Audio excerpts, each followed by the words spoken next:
about the idea of like acting on an impulse, and I think one of the things that's weird is that it feels wrong just to say, like, for example, I'm gonna make music and I'm gonna just find just the closest possible instruments and I'm gonna start with that and I'm not gonna worry about it. Like, I'm literally like, who knows, maybe I'm gonna go upstairs and grab a kid's banjo and just start playing that, or start writing songs on that without knowing how to play the banjo, maybe not even knowing about tuning, but just exploring this thing that I want to do.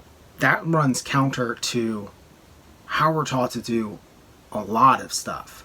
My kids are taught to learn the alphabet, not to learn how to tell stories, but they tell stories way before they start learning the alphabet. Like, the stories are the interesting part. The alphabet's just a means to an end. The reality is that how most people naturally learn things is they start doing the thing and then they learn about it through the doing of it.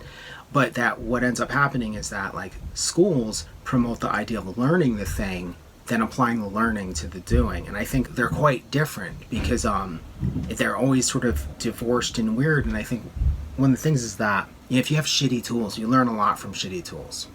Like, you hear it again and again from really anybody. Like, if you watch the 9 Club, the skateboard talk show, and I swear every episode it's like, how'd you start skating? This person gave me this messed up, heavy, beat up piece of crap and I fell in love with it. It's never like, well, I watched 140 hours of YouTube videos, I researched the market, I moved to a new part of the country, and then I bought the absolute best board that I could, and I found a private tutor. I'm sure there's somebody that does that, but in general, like, that's not how it works. That's not how passions work.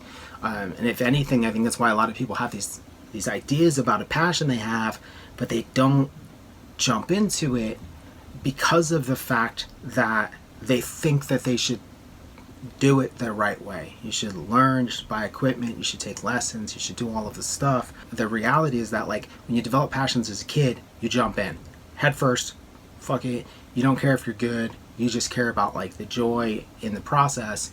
It's only once you become an adult that you start doing this thing of, like, oh, I want to start playing guitar. Like, that's really simple. Just go buy the cheapest guitar in the world or borrow one. But what do people do? Oh, well, I need to get lessons. Well, to get lessons, I got to figure out how I can carve out this amount of time a week. Whereas if you had the cheap shit guitar, you could just binge watch The Walking Dead and fuck around with that guitar for hours at a time. It wouldn't be the quote-unquote right way to do it, but it would be really fun. That would be a super fun way to do it. And these are things I think about a lot because, like, schools tend to run counter to that, and being someone who's supposed to teach in an art school, you're supposed to be counter to that.